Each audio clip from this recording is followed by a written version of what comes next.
ang dapat mong malaman ngayong umaga. GV Balita Express. GV Balita Express. Mga balitang kinalap ng buong puwersa ng GV 99.9 Batangas. GV Balita Express. GV Balita Express. Mga balita sa loob at labas ng Timog Katagalugan. GV Balita Express. GV Balita Express. Narito na ang GV Balita Express.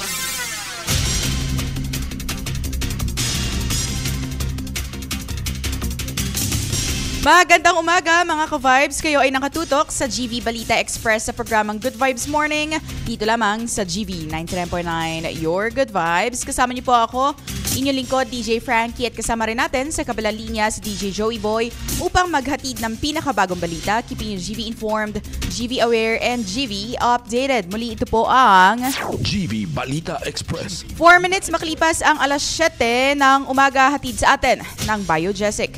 Headaches can strike anytime, anywhere. Kaya always bring Biogesic anytime, anywhere. Choose ingat, choose Biogesic. At para sa ating headlines, balita. Higit 138 billion pesos na proyekto ng DPWH atrasado. 1.9 billion na idineklarang kumpleto, depektibo ayon sa COA. Senator Villar tinawag na walang basehan ang pagsangkot sa kanya sa anomalyang flood control. At 180 billion pesos na nawawala sa ghost flood control projects. 68 million pesos na halaga ng shabu sa garbage bag na sabat sa 3 tulak. 5.4 million pesos na shabu sa bubong na diskubre. Convenience store hinold up ng 4 na lalaki sa Santo Tomas, Batangas. At isa pang convenience store sa Calamba, Laguna. Nilimas ng 4 na suspect, store manager tinutukan ng baril. Isang babae patay sa pamamaril sa Antipolo City, Rizal. 2 minor phreatic eruptions na itala sa Bulkang Taal. LPA sa silang ng bansa nasa loob na ng Philippine Area of Responsibility. Para sa detalye ng ating balita, higit 138 billion pesos na proyekto ng DPWH atrasado. Halagang 1.9 billion pesos na naideklarang kumpleto, hindi at depektibo ayon sa COA. Para sa detalye ng balita, DJ Joey Boy, ibalita mo. GV Balita Express.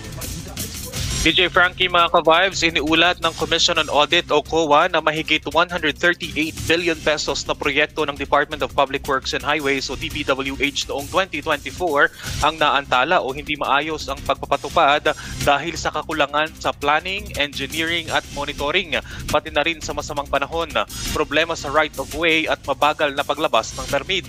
Ayon sa 2024 audit report, 1,435 na mga proyekto na nakakahalaga ng 77.4 billion pesos ang hindi natapos sa taktang oras.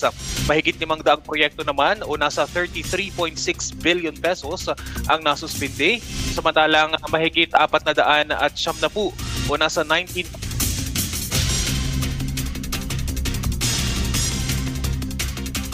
pa nasisimulan at 33 naman ang tuluyang na-terminate. Nadiskubre rin ng COA na mahigit 1.9 billion pesos na proyektong idineklara ay nasa 100% complete na daw ang may depekto sa actual na inspeksyon. Kabilang ang mga proyekto sa CAR, Mimaropa, Western Visayas at Northern Mindanao. May 48 proyekto pa na fully paid ngunit hindi ganap na natapos. Iminungkahi ng COA na paghusayin ng DPWH ang koordinasyon at monitoring, papanagutin ng mga kontraktor na may delay, iwasan ang maling pagdedeklarang tapos na ang proyekto at siguruhing maayos ang planning at kapasidad ng mga kontraktor upang maiwasan ang karagdagang pagkaantala. Para sa GV Balita Express, ito si DJ Joey Boy sa GV 99.9, Your Good Vibe. Senator Villar tinawag na walang basehan ang pagkasangkot sa kaniya sa anomalyang flood control projects. Para sa detalye ng balita, GV Balita Express. Tinawag na walang basihan at wala anumang ebidensya si Senator Mark Villar na nadadawit sa kanya sa anomalya ng flood control projects. Kasunod ito sa naging rekomendasyon ng Independent Commission on Infrastructure o ICI na sampahan siya ng kaso sa Office of the Ombudsman. Ayon kay Senador na merong itong integridad at ang kanyang mga track record ay siyang nagpapakita ng kanyang trabaho ay tama. Inihahayag nito ang kanyang buong kahandaan sa anumang investigasyon na gawin ng ICI kung saan tatanggap ito ng masusing investigasyon para malaman ang katotohanan. Magugunit ang bukod kay Villar ay inirekomenda rin ng ICI sa Ombudsman na iimbestigahan din at kakasuhan sina Senator Francis Chis Escudero at mga dating senador na si Nancy Binay at Grace Poe. Para sa GV Balita Express, ako po si DJ Frankie. Sa GV 99.9, your good vibes. 180 billion pesos na nawawala sa ghost flood control projects. DJ Joey Boy, ibalita mo. GV Balita Express. Mahigit 130 bilyong piso ang nawawala sa ghost flood control project simula pa noong 2016. Hindi pa kasama ang mga substandard. Ayon yan kay Senate President Pro Tempore Ping Lacson. Sinabi ni Lacson na base ito sa humigit kumulang na 10,000 proyekto na na-inspeksyon kung saan mahigit 600 ang natukoy na ghost projects. Kung magpapatuloy aniya ang trend ay paakyat pa ito kaya hindi lang 6% ng 30,000 o nasa 180 billion pesos mahigit ang napunta sa ghost projects. Hindi pa kasama rito ang mga substandard projects. Naniniwala naman si Lacson na maliit ang na numero lamang ang naungkat at natalakay ng Senate Blue Ribbon Committee kumpara sa kabuuang bilang ng mga posibleng ghost projects. Nababahala naman ang senador na ang 110 billion pesos na ibinalik ni dating Department of Public Works and Highways District Engineer Henry Alcantara noong nakaraang linggo ay katiting lamang. Kahit pa inaasahang magbabalik pa siya ng karagdagang 200 million pesos sa mga darating na linggo. Sinabi naman ni Lacson na handa ang Blue Ribbon na tumulong sa mga ahensyang tulad ng Independent Commission for Infrastructure o ICI, Department of Justice o DOJ at Office of the Ombudsman sa pagsampa ng kaso laban sa mga sangkot kung makakatanggap sila ng bagong impormasyon. Para sa GV Balita Express, ito si DJ Joey Boy sa GV 99.9, your good vibes. 68 million pesos na halaga ng shabu sa garbage bag nasabat sa 3 tulak. Para sa detalye ng balita, GV Balita Express. umiskor ang Philippine Drug Enforcement Agency o PDEA matapos na malambat ang 3 hinihilalang tulak ng droga kabilang ang isang mag-asawa na makumpiskahan ng nasa 68 million pesos na halaga ng itinatalagang nasa buy-bust operation sa isang Heritage Nature Park kamakalwa ng gabi sa Barangay Molino 4, Bacoor City. Kinilala ng pulisya ang mga naarestong suspect na sina alias Muhammad, isang high-value target ng pulisya at mag-asawang sina alias Michael at Maria, pawang mga residente ng Bacoor City. Sa nagkalap na ulat mula sa PDEA Special Enforcement Services o SES, dakong alas 11 ng gabi nang magkasa ng buy-bust ang Special Enforcement Services na pinangungunahan ni Investigation Agent Juan Raymart Bayote kasama ang PDEA Cavite Team Leader Joahar Benaventura at Cavite Maritime Police sa isang Nature Park Heritage sa Bacoor. Dumating ang mga suspects sakay sa 2 sasakyan sa lugar ng buy-bust. Habang isinasagawa ang transaksyon, dito na pinalubutan ng grupo ang mga suspect. Nakumpiska sa 3 suspect ang 10 kilo ng shabu na nakabalot sa itim na garbage bag na aabot sa halagang 68 million pesos. May na-recover din sa mga suspect na iba't ibang klase ng mga IDs at susi. Para sa GV Balita Express, ako po si DJ Frankie sa GV 99.9, your good vibes. At halaga naman ng 5.4 million pesos na shabu sa bubong na diskubre. Para sa detalye ng balita, DJ Joey Boy, pasok. GV Balita Express. DJ Frankie, na-discover nga ang bulto-bultong shabu na nakalagay sa isang malaking kahon sa bubungan ng isang bahay na hinihinalang inilagay ng isang babae na naaktuhan sa loob ng General Trias City kahapon ng umaga. Sa ulat na nakala, paalas 9 ng umaga nang makatanggap ng tawag ang General Trias Police mula sa isang residente ng isang subdivision sa Barangay Pasong Kawayan 2, General Trias City hinggil sa pagkakatagpo nito ng isang kahon sa bubungan ng kanyang bahay. Sa salaysay ng isang Mrs. Dolly, may-ari ng bahay, kung saan nadiskubre ang mga shabu, alas 9 ng gabi ay kumakain umano sila sa ibaba ng kanilang bahay nang makarinig sila ng dalawang malakas na kalabog sa kanilang bubungan. Agad umanong umakyat si Mrs. Dolly sa second floor ng kanilang bahay upang tignan at pagkasilip umano nito bintana ng kanilang master's bedroom ay nagulantang na siya nang makita ang isang babae nasa 20 hanggang 22 anyos at isang malaking kahon. Kinausap pa umano ng ginang ang di kilalang babae at tinanong kung sino at ano ang ginagawa sa kanilang bubungan at sumagot umano ang babae na humihingi lang siya ng tulong. Dahil sa pag-aakala ng ginang na ang nasabing babae ay biktima ng pambubugbog, kung kaya pinatuloy na niya umano sa loob at pinapasok ito sa kwarto mula sa bintana at agad na nagdiretso pababa. At saka naman tumakbo patakas. Kinabukasan alas 8 ng umaga ay naalala ng may-ari ng bahay na may nakita siyang kahon sa bubungan kung kaya ay agad niyang tiningnan at pagbukas nga ng kahon ay tumambad sa kanya ang bulto-bultong puting kristal kung kaya ay agad niya itong i-report sa barangay at agad namang itinawag sa himpilan ng pulisya. Sa pagresponde ng mga pulisya sa pangunguna ng hepe na si Police Lieutenant Colonel Bismarck Mendoza na diskubre ang nasabing shabu sa kahon na umaabot ng mahigit 799 grams at may halagang 5.4 million pesos. Nagsasagawa pa ng investigasyon ng pulisya sa insidente at nangangalap ng CCTV footage sa nasabing lugar upang matukoy ang nasabing babae na posibleng sangkot sa illegal na drug trade. Para sa GV Balita Express, ito si DJ Joey Boy sa GV 99.9. Your goodbye. Convenience store. Hinold up ng 4 na lalaki sa Santo Tomas, Batangas. Para sa detalye ng balita, GV Balita Express. Hinold up ng 4 na suspect ang isang convenience store sa Barangay Poblacion 4, Santo Tomas City, Batangas. Pasadong alas 2 kanina madaling araw, December 3. Nai-report ito ng pulisya bandang alas 3 ng madaling araw sa pamamagitan ng tawag mula kay Barangay Tanod Ronnie Dugayo. Ayon sa Santo Tomas City Police Station, lumabas na 4 na hindi nakikilalang lalaki ang pumasok sa tindahan.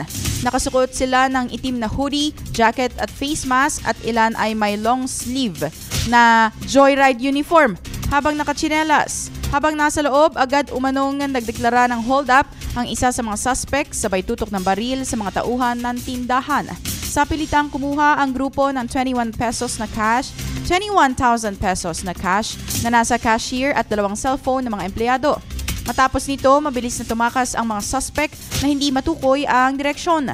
Patuloy ang pagtukoy ng mga investigador sa pagkakakilanlan ng 4 na salarin sa pamamagitan ng CCTV at iba pang ebidensya. Para sa GV Balita Express, ako po si DJ Frankie sa GV 99.9, Your Good Vibes. At isa pang convenience store sa Calamba, Laguna nilimas ng 4 na suspect. Store manager tinutukan ng baril. DJ Joey Boy, ibalita mo. GV Balita Express. Pinasok ng mga magnanakaw ang isa pang convenience store sa Barangay Punta Calamba City, Laguna madaling araw ng Martes, Disyembre 2. Ayon sa Calamba City Police Station at sa salalang biktima na si Joseph, 26 anyos, assistant store manager ng tindahan, isang grupo ng 4 na lalaking suspect ang pumasok sa loob habang siya ay naka-duty. Agad siyang tinutukan ng baril ng pangunahing suspect at hinawakan habang sa pilitang pinagbubukas ang vault ng tindahan, cash drawer at cash fund. Dahil sa matinding takot, hindi na nakapaglaban ang biktima. Habang kinukuha ang pera sa kaha, nag-attempt pa ang mga suspect na kumuha ng iba pang paninda, kabilang na ang ilang pakete ng sigarilyo, mga alak at iba pang merchandise mula sa shelves. Hindi doon natapos ang insidente. Tumungo pa ang pangunahing suspect sa back office ng store kung saan kinuha nito ang bag at ilang personal na gamit ng empleyado.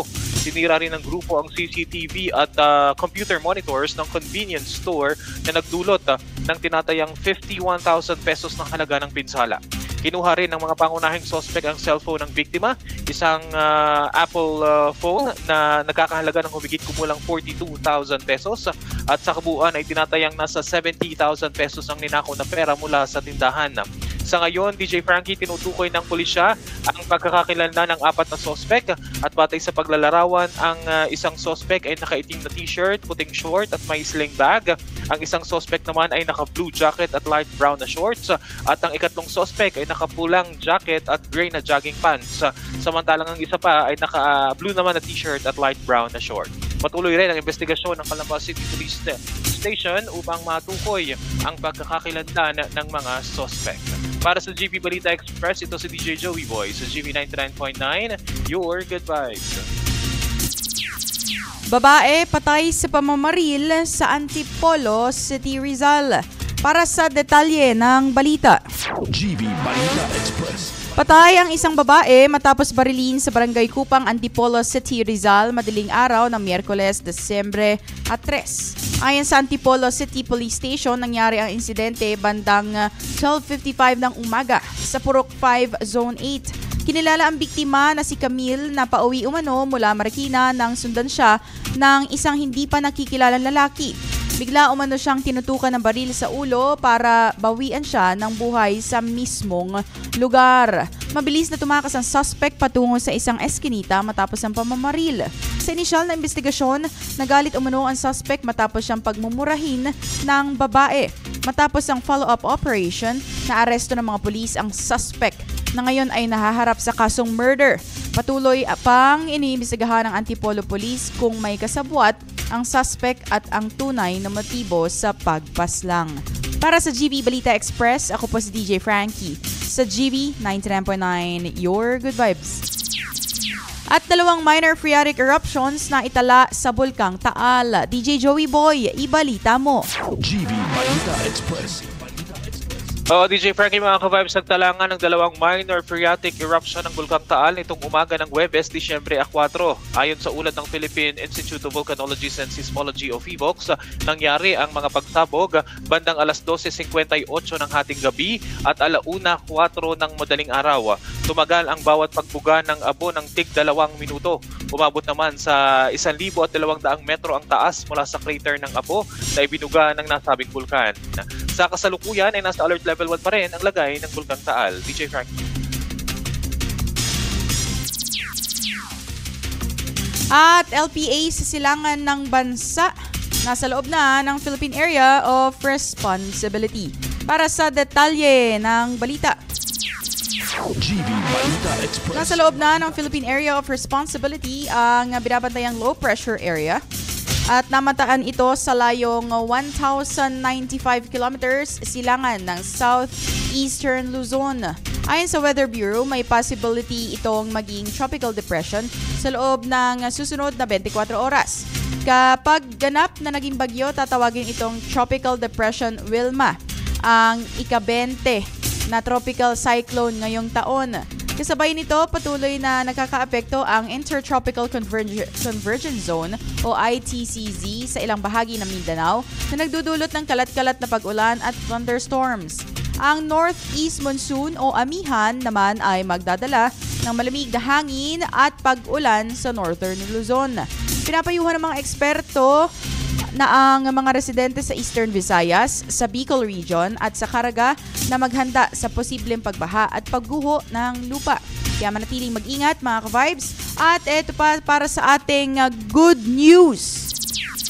Mula po sa Isaiah 41:10 ay sabi sa ating good news, "Do not fear, for I am with you. Do not anxiously look about you, for I am your God. I will strengthen you. Surely I will help you. Surely I will uphold you with my righteous hand." At yan ang kabuuan ng balita ngayong araw na ito, hatid sa atin ng Lipa Medics Medical Center. Follow them on their Facebook page, Lipa Medics Medical Center, their Instagram at Lipa Medics Medical Center, and you may check out their website, lipamedics.com. My name is DJ Frankie, kasama si DJ Joey Boy, spreading good vibes this morning and keeping you GV informed, GV aware, and GV updated. Oras natin ngayon, 7:22 a.m. on the clock, Philippine Standard Time. Dito lamang yan sa GV 99.9, your good vibes. GV Balita Express. GV Balita Express. Mga may init na bagong balita